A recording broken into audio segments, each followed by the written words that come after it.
Selamat datang kembali di kuliah atau materi IT for HRM atau IT for MSDM, Manajemen Sumber Daya Manusia.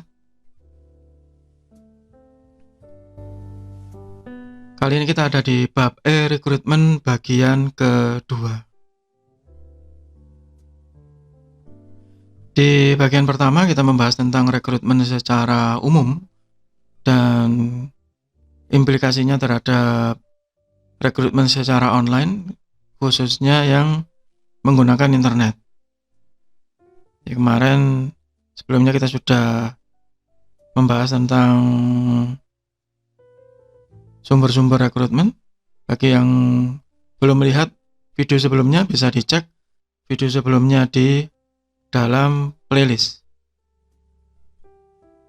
Dari 4 sumber tadi kita hanya membahas 2, yaitu mulai dari external search, karena hubungannya dengan recruitment. Yang pertama, external search itu bisa menggunakan iklan yang paling umum, advertisement, must decide type and location of ad. Ya, jadi harus tahu iklannya nanti ditempatkan di mana.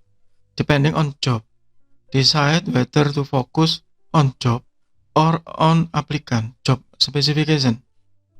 Jadi di dalam iklan tadi harus lebih spesifik. Ini iklannya nanti itu fokus ke pekerjaannya atau fokus ke yang akan melamar dari pekerjaan tersebut. Dan nantinya kita harus bisa tahu respon rate-nya atau tingkat responnya dari iklan tersebut. Ya, bisa jadi faktor yang berpengaruh itu adalah identification of the organization. Jadi organisasinya apa atau perusahaannya apa. Sudah lama, sudah tua, itu ya yang saya sebut di bagian pertama ya. Labor market condition. Jadi kondisi pasar pekerja, artinya ini yang memenuhi kandidat banyak atau tidak, spesifikasinya sangat sulit atau tidak untuk dipenuhi. Misalnya yang banyak, misalnya dicari bla bla bla, kualifikasi minimal lulusan SMK, banyak pasti. Tapi kalau misalnya kualifikasi S1 jurusan X dengan sertifikasi begini, pengalaman kerja minimal 10 tahun, harus memiliki kualifikasi begini, nah otomatis market condition-nya akan rendah, sehingga respon rate-nya juga kurang.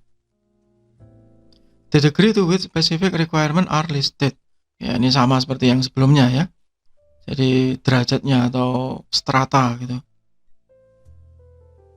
Blind box ads do not identify the organization, yang saya sebut di bagian pertama gitu ya. Lebih baik jangan pernah memasang iklan kemudian kirim alamat ke alamat PO Box 123 misalnya begitu, maka itu blind box. Kita tidak tahu ini perusahaan apa sih, tempatnya di mana. Apalagi di zaman seperti sekarang sudah banyak orang yang waspada dengan penipuan-penipuan seperti itu. Nah, kemudian yang kedua adalah menggunakan online atau e-recruitment. Apa definisi umum dari e-recruitment? E-recruitment ini adalah practice of using technology and in particular web-based resources. Ya, jadi biasanya menggunakan teknologi dan secara umum menggunakan web. For tasks involved with finding, attracting, ya. Jadi untuk mencari, menarik perhatian, assessing, termasuk di dalamnya penilaian, interview, dan hiring. Jadi recruitment ini tidak hanya sebatas pemasangan iklan, tidak hanya sebatas submit formulir, tapi seharusnya itu juga dilanjutkan ke assessment, penilaian, sampai dengan interview, sampai akhirnya direkrut, hiring. Nah, hal-hal seperti ini itu biasanya yang terlewat di dalam e-recruitment. Jadi kebanyakan e-recruitment itu menafsirkan hanya sekedar pokoknya saya sudah masang iklan online, selesai. Bukan seperti itu. E-recruitment juga bisa diartikan the use of technology to attract candidates and aid the recruitment process. Jadi sama ya. Definisi yang kedua, aid the recruitment process. Jadi tidak hanya berhenti di iklan. Contoh dari e-recruitment yang komplit ya. Jadi mulai dari job analysis-nya, approve new job opening, kemudian pada saat ada yang melamar, dia bisa submit secara online, kemudian kita bisa melihat secara umum, ini bisa di-approve atau dilanjutkan ke tahapan berikutnya. Hingga akhirnya mengisi scorecard. Jadi interview online pertama, hanya mengisi formulir sebelum dilanjutkan ke tahap berikutnya. Ya, jadi kita bisa menilai secara online, kandidat juga bisa melihat kenapa kok saya berhenti di tahap ini ya. Oh, karena saya salah menjawab di sini, saya salah mengisi di sini. Ini e-recruitment yang sesungguhnya. Jadi bukan hanya sekedar pasang iklan.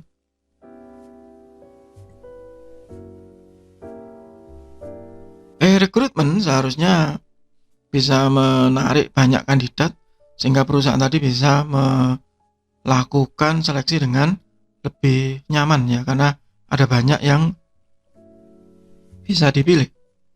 Tetapi itu biasanya berlaku untuk perusahaan yang dengan reputasi baik, company with good reputation, dan should not be used as only source. Ya, jadi kalau memang sulit kualifikasinya ya kita bisa mencari tadi sumber-sumber yang lain, bisa internal, bisa employee referral, nah begitu. Dan kalau memang itu menggunakan website, maka website tadi harus user friendly, mudah digunakan.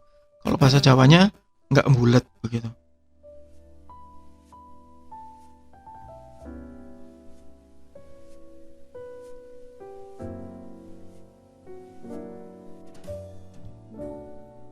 Jadi tidak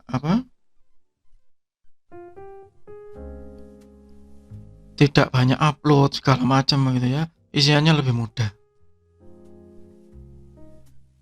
Dan e-recruitment seharusnya juga ada online screening system, mulai dari kualifikasi yang dasar, kualifikasi yang umum, psikotes online, formulir online. Jadi ada screening yang membantu pihak HR atau Human Resources atau sumber daya manusia untuk melakukan seleksi.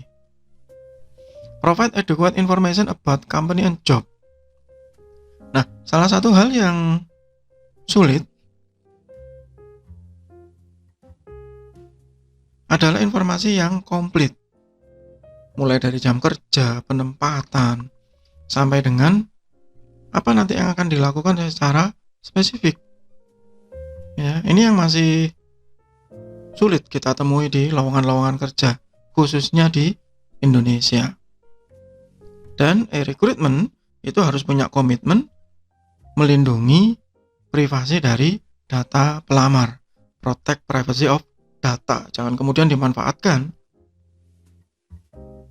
Take care of language and legal requirement. Jadi sebagai contoh misalnya aplikan atau pelamar tadi melakukan submit ijazah. Kalau offline mungkin bisa dibuktikan dengan cara legalisir. Nah, sekarang bagaimana caranya membuktikan bahwa ijazah itu valid jika itu disubmit online? Sekarang kan ada sistem informasi ijazah, Pak, dari pemerintah. Iya, kalau yang baru. Kalau yang lulusan lama bagaimana? Ya, nah, hal-hal seperti itu yang harus diperhatikan. Termasuk tanda tangan elektronik. Gimana caranya kita tahu bahwa tanda tangan itu valid dan legal?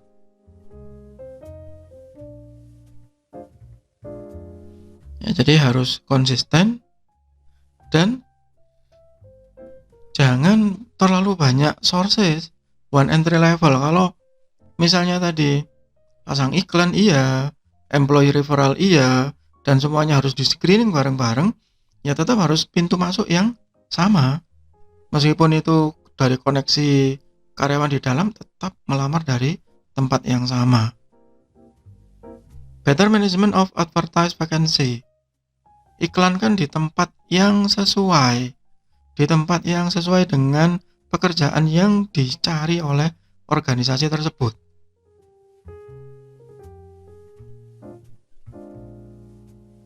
Dan informatif.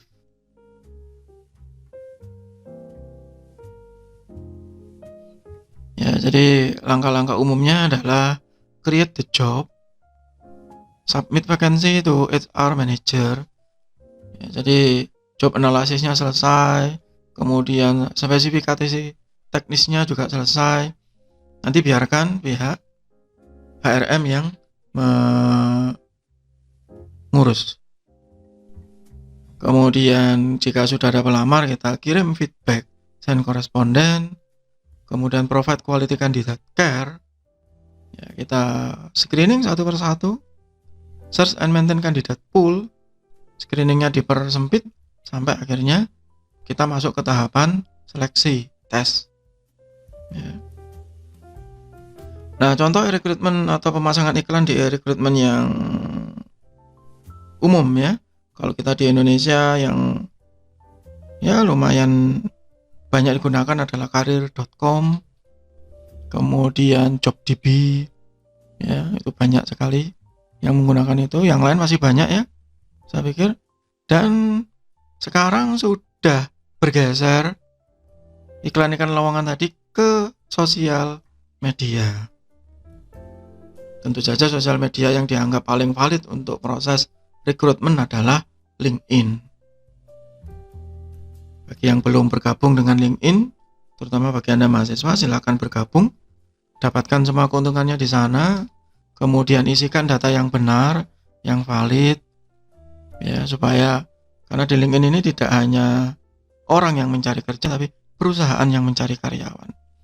Tidak hanya dalam basis iklan yang membutuhkan action, tapi dia juga ya punya AI ya, artificial intelligence yang berusaha mencari secara otomatis.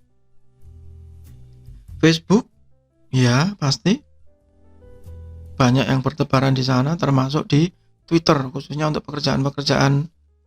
Ya, kalau katanya teman saya pekerjaan receh begitu ya, pekerjaan kecil-kecil. Dan biasanya mereka jauh lebih cepat untuk mendapatkan kandidat yang diinginkan. Itu untuk sementara materi tentang recruitment. Kita akan ketemu lagi di materi yang lain di IT for HRM. Semoga bermanfaat. Tetap sehat, tetap semangat. Terima kasih.